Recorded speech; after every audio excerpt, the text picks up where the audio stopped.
எல்லாருக்கும் வணக்கம்.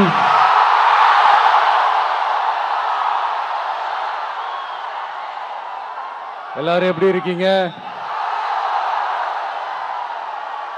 சாப்பிட்டீங்களா?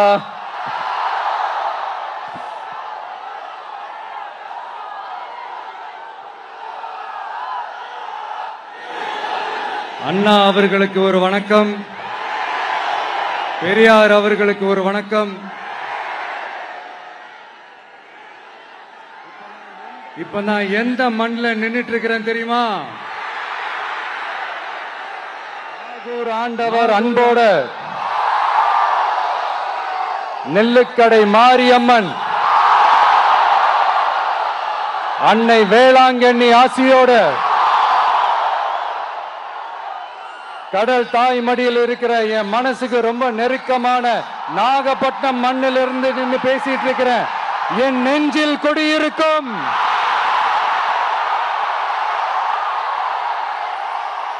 உங்கள் அனைவருக்கும் என்னைக்குமே ஒரு மீனவ நண்பனா இருக்கிற இந்த விஜயோட அன்பு வணக்கங்கள். இந்த கப்பல் இருந்து வந்து இறங்குற இந்த பொருட்களை எல்லாம் விற்கிறதுக்காக அந்த காலத்துல அந்தி கடையெல்லாம் நாகப்பட்டினத்தில் இருக்கும்னு கேள்விப்பட்டிருக்கிறேன். மீன் பிடிக்கிற தொழில், மற்ற தொழில்கள், இந்த விவசாயம், எந்த பக்கம் திரும்பினாலும் எப்படி பார்த்தாலும் உழைக்கிற மக்கள் இருக்கிற ஊர் தான் நம்ம நாகப்பட்டினம் ஊர். மத வேறுபாடே இல்லாத, அனைவருக்கும் பிடித்து போன, மத சார்பின்மைக்கு எடுத்துக்காட்டாக வாழ்ற உங்கள் அனைவருக்கும் மீண்டும் என்னுடைய சிரம் தாழ்ந்த ஸ்பெஷல் வணக்கங்கள். இந்த தமிழ்நாட்டில் இந்த மீன் ஏற்றுமதியில் 2வது இடத்துல இருக்கிறது நம்ம நாகப்பட்டினம் ஹார்பர் தான்.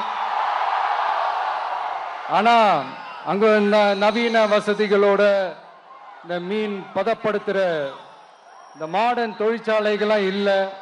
அது மட்டும் இல்ல, இந்த அடிப்படை வசதிகள் கொண்ட இந்த வீடுகள்லாம் இல்லாம ரொம்ப அதிகமா இந்த குடிசை பகுதிகள் இருக்கிற ஊரும் நம்ம நாகப்பட்டினம் ஊரு தான்.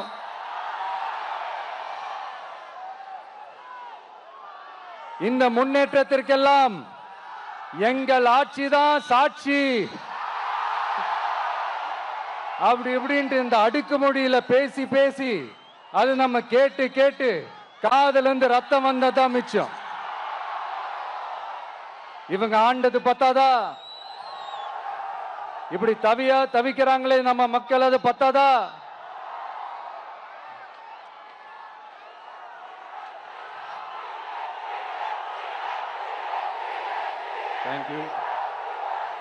தேங்க்யூ. இந்த இலங்கை கடற்படையால நம்ம மீனவர்கள் தாக்கப்படுறதையும் அதுக்கான காரணத்தை பத்தியும் அதுக்கான தீர்வை பத்தியும் நான் மதுரை மாநாட்டிலே நான் பேசியிருந்தேன். அது ஒரு தப்பா? மீனவர்களுக்காக குரல் கொடுக்கறதும் அவங்களோட நிக்கிறதும் நம்மளுடைய கடமை, நம்மளுடைய உரிமை. நான் என்ன இன்னைக்கு நேத்தாங்க அவங்களுக்காக குரல் கொடுக்கிறேன். இதே நாகப்பட்டினத்துல 14 வருஷத்துக்கு முன்னாடி 2011 February 22 இதே நம்ம மீனவர்கள் தாக்கப்பட்டதை கண்டிச்சு ஒரு பொதுக்கூட்டம் ஒண்ணு நடத்தணும் இல்லையா? இந்த விஜய் களத்துக்கு வர்றது ஒண்ணு புதுசு இல்ல கண்ணா. எப்போ வந்தாச்சு. என்ன ஒண்ணு, முன்னாடிலாம் விஜய் மக்கள் இயக்கம் என்ற அந்த இயக்கமா வந்து நிற்போம். இப்ப தமிழக வெற்றி கழகம் என்ற அந்த ஒரு அரசியல் இயக்கமா வந்து நிக்கிறோம். அவ்வளவுதான் வித்தியாசம். அன்னைக்கும் சரி, இன்னைக்கும் சரி, இனிமேலும் சரி, மக்களுக்காக மக்களோட நிக்கிறது தான். இது புரிய வேண்டியவங்களுக்கு புரிஞ்சா சரி.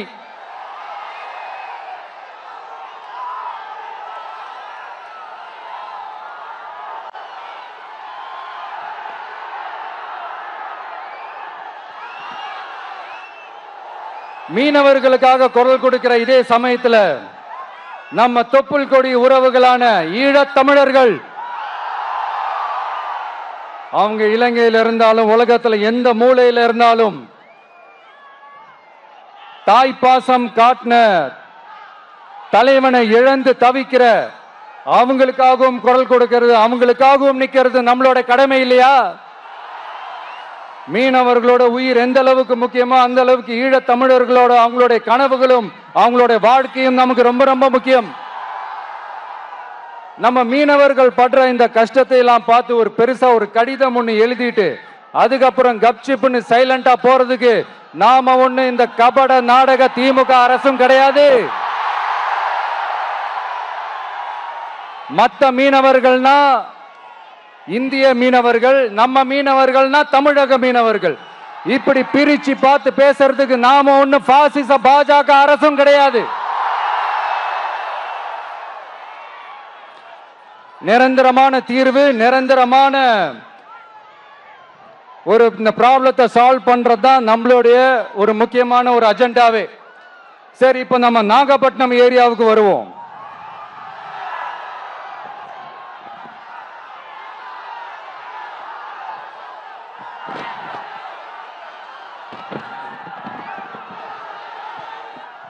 இங்க இருக்கிற மண் வளத்தை பாதிக்கிற இறால் பண்ணைகளை முறைப்படுத்தணும்.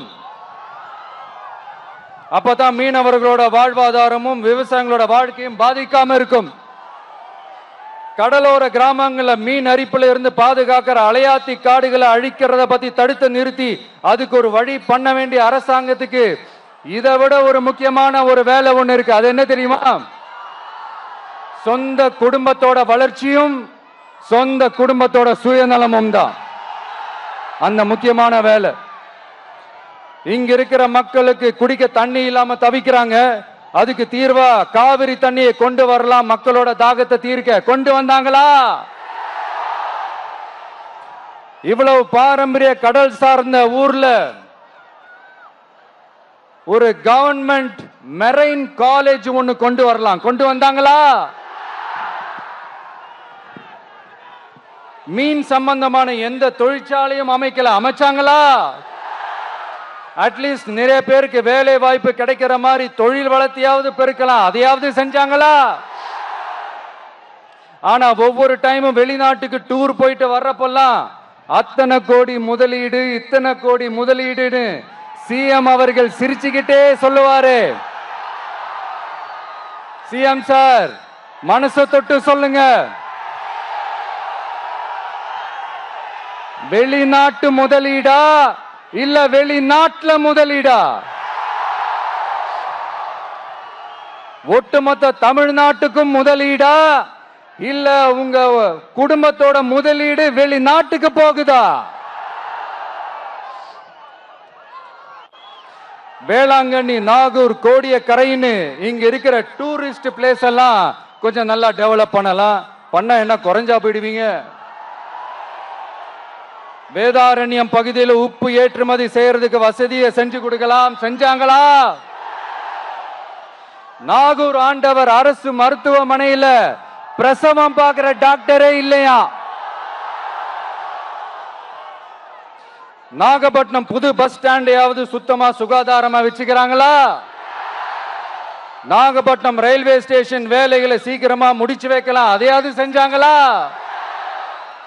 இங்க ஏற்கனவே இருந்த ஸ்டீல் ரோலிங் மில்லையும் ரயில் பெட்டி தயாரிக்கிற தொழிற்சாலை மூடிட்டாங்க.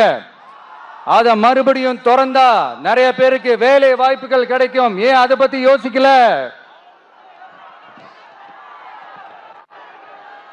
மேலக்கோட்டை வாசல் NH மேம்பாலம் கட்டி 50 வருஷம் ஆச்சு, அது சரியா மேம்படுத்தலாம், அதை செஞ்சாங்களா?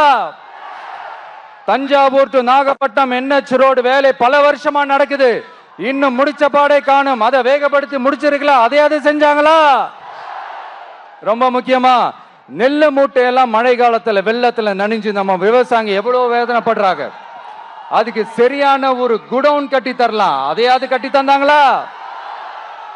எலெக்ஷனுக்கு முன்னாடி திமுக காரங்க வந்து செய்வோம் செய்வோம் செய்வோம் செய்வோம்னு சொன்னாங்களே, செஞ்சாங்களா? இதெல்லாம் எதுவுமே செய்யாம எல்லாத்தையும் செஞ்ச மாதிரியே அதையும் பெரியமையா வேற சொல்லுவாங்க இவங்க. நான் போன வாரம் திருச்சிக்கும் அரியலூர் மாவட்டத்துக்கும் போய் நம்ம மக்களை சந்திக்க போயிருந்தேன். அப்போ பெரம்பலூரும் போக வேண்டியது. அங்க சில ரூல்ஸ் அண்ட் ரெகுலேஷன்ஸ், ஒரு கட்டத்துக்கு அப்புறம் இந்த பஸ்ஸே மூவ் ஆகல. அதுக்கப்புறம் அதை தாண்டி ஒரு டைமுக்கு மேல பேசுறது, சரி அதெல்லாம் விடுங்க. இந்த நேரத்தில் பெரம்பலூர் பகுதி மக்களுக்கு நான் மன்னிப்பு கேட்டுக்கிறேன். சீக்கிரமாவே உங்களை தேடி நான் வருவேன் ஃபார் ஷுர். நம்ம இந்த டூர் பிளான், இந்த ஷெட்யூல் போட்டதுக்கு அப்புறம் அது என்னப்பா சனிக்கிழமை சனிக்கிழமை சனிக்கிழமை அப்படின்னு ஒன்று ஸ்டார்ட் ஆச்சு. அது ஒன்றும் இல்லை, உங்க எல்லாரையும் பார்க்கும்போது உங்களுக்கு எந்த விதமான டிஸ்டர்பன்ஸும் இருந்துடக்கூடாது. முக்கியமா உங்களுடைய வேலைகளுக்கு எந்த விதமான டிஸ்டர்பன்ஸும் இருந்துடக்கூடாது அப்படின்ற ஒரே காரணத்துக்காக தான் இப்படி வீக்கெண்டா பார்த்து இப்படி இந்த பிளானை ஷெட்யூல் பண்ணோம். லீவு நாட்கள்ல, ஓய்வு நாட்கள்ல வரணும்ன்றதான் அந்த எண்ணமே. அது மட்டும் இல்ல, அரசியல்ல சில பேருக்கு நம்ம ஓய்வும் கொடுக்கணும் இல்லையா? அதனாலதான் இந்த ஓய்வு நாட்களா பார்த்து இப்படி செலக்ட் பண்ணோம். சரி, இப்போ நம்ம மக்களை சந்திக்கிறதுக்கு, நம்ம சொந்தங்களை சந்திக்கிறதுக்கு எத்தனை கட்டுப்பாடுங்க. அந்த இடத்துல பர்மிஷன் இல்ல, இந்த இடத்துல பர்மிஷன் இல்ல. ஆனா அதுக்கான காரணங்கள்லாம் நீங்க கேட்டீங்கன்னா சொத்தையான காரணமா இருக்கும். அங்க பேசக்கூடாது, இங்க பேசக்கூடாது, 5 நிமிஷம் தான் பேசணும், 10 நிமிஷம் தான் பேசணும். நான் பேசுறதே 3 நிமிஷம் தான். அதுலயும் அது பேசக்கூடாது, இதை பேசக்கூடாதுன்னு சொன்னா அப்புறம் தான் எதை தான் பேசுறது. அரியலூர்ல போனப்போ நான் கரெக்டா அந்த ஊருக்கு போறதுக்கு முன்னாடி அந்த ஏரியாலேயே அந்த பவர் கட்டு. அப்புறம் நான் திருச்சிக்கு போய் நான் பேச ஆரம்பிச்சதுக்கு அப்புறம் அந்த ஸ்பீக்கருக்கு போற அந்த வயரு கட்டு. இல்ல, நான் தெரியாம தான் கேட்கிறேன் சிஎம் சார். ஃபார் எக்ஸாம்பிள், இப்போ ஒரு RSS தலைவர் இங்க வராருன்னு வச்சுக்கோங்க, இல்ல நம்ம பிரதமர் மோடிஜி அவர்களோ இல்ல உள்துறை அமைச்சரோ இங்க வராருன்னு வச்சுக்கோங்க. இந்த மாதிரி கண்டிஷன்ஸ்லாம் போடுவீங்க, இந்த மாதிரி பவர் கட் பண்ணுவீங்க, இந்த மாதிரி வயர் கட் பண்ணுவீங்க. கொஞ்சம் கட் பண்ணி தான் பாருங்களேன். முடியாதுல, பேஸ்மெண்ட் அதிரும்ல. நீங்க தான் மறைமுக உறவுக்காரர்களாச்சே. இதாவது பரவாயில்லைங்க.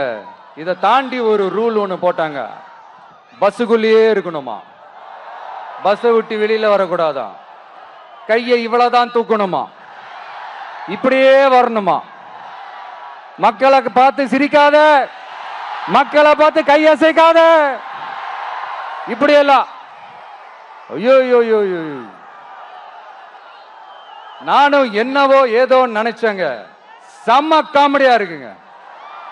ஐ am just enjoying like anything.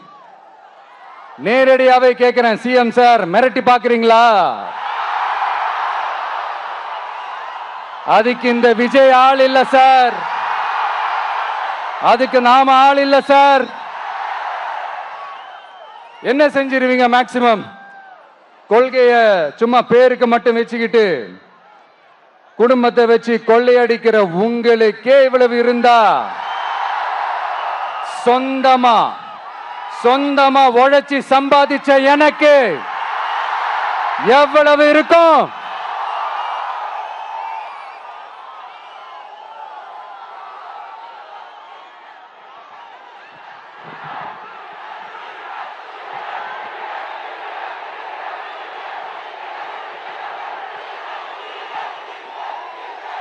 Thank you நண்பா. என்ன நாங்க பெருசா கேட்டுவிட்டோம்? மக்கள் நிம்மதியா ஃப்ரீயா நின்று பார்க்கறதுக்கு ஒரு இடம், அதை நாங்க தேர்வு செஞ்சு அதுக்கு பர்மிஷன் கேட்கிறோம். ஆனா நீங்க என்ன பண்றீங்க? அந்த இடத்தையெல்லாம் விட்டுட்டு நெருக்கடியோட, மக்கள் நெருக்கடியோட எங்கெல்லாம் நிப்பாங்களோ அந்த இடமா பார்த்து செலக்ட் பண்ணி தரீங்க. உங்க எண்ணம் தான் என்ன சார்? நான் அவங்கள பார்க்க கூடாது, அவங்களோட பேசக்கூடாது, அவங்க குறைகளை கேட்க கூடாது, அவங்களுக்காக குரல் கொடுக்க கூடாது. என்னதான் சார் உங்க எண்ணம்? சரிங்க சார், ஒரு அரசியல் தலைவன் அப்படின்றதெல்லாம் மறந்துருங்க. ஒரு சாதாரண ஒரு தமிழ்நாட்டு மண்ணோட ஒரு மகனா, ஒரு நம்ம தமிழ் மக்களுடைய ஒரு சொந்தக்காரனா, என் மக்களை, என் குடும்பத்தை, என் சொந்தங்களை நான் பார்க்க போனா என்ன பண்ணுவீங்க? அப்பவும் தடை போடுவீங்களா? வேணாம் சார். இந்த அடுக்குமுறை, இந்த அராஜக அரசியல்லாம் வேணாம் சார். நாம ஒண்ணு இங்க தனியால் இல்லைங்க சார், மாபெரும் மக்கள் சக்தியோட பிரதிநிதிங்க சார், மாபெரும் பெண்கள் சக்தியோட சகோதரன் சார், மாபெரும் இளைஞர் இயக்கமா இருக்கிறோம் சார். மறுபடியும் சொல்றேன், 2026 ரெண்டு பேருக்கு நடுவுல தான் போட்டியே. ஒண்ணு இன்னொன்னு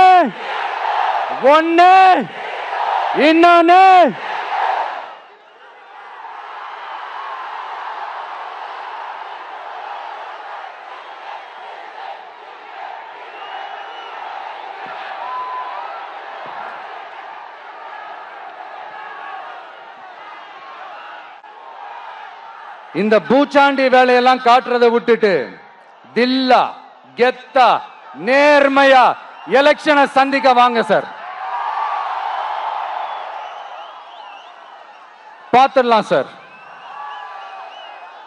கொள்கையை பேருக்கு மட்டும் வச்சுக்கிட்டு குடும்பத்தை வச்சு தமிழ்நாட்டை கொள்ளையடிக்கிற நீங்களா, இல்ல தமிழ்நாட்டில் இருக்கிற ஒவ்வொரு வீட்டுக்குள்ளேயும் ஒருத்தனா இருக்கிற நானா, இந்த விஜயா?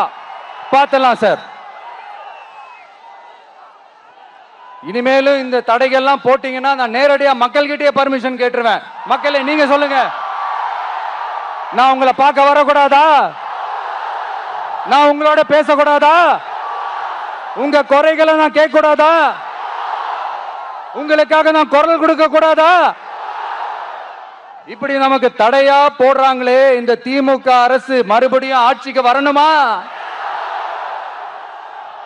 உங்க நல்லதுக்காக நம்ம உங்க டிவிக்கு ஆட்சி அமையணுமா? சத்தமா சத்தமா கேட்டுச்சா மை டியர்? ஏன்பா, நான் தான் அப்பவே சொன்னல, அவருக்கு ஆசையா பாசமா கூப்பிட்டா பிடிக்க மாட்டேங்குது. ஏன்பா மறுபடியும்? கேட்டுச்சா சிஎம் சார்?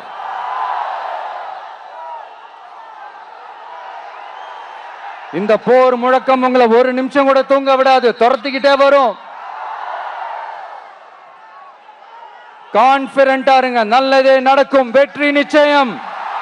மீண்டும் சந்திக்கும் வரை நன்றி, வணக்கம்.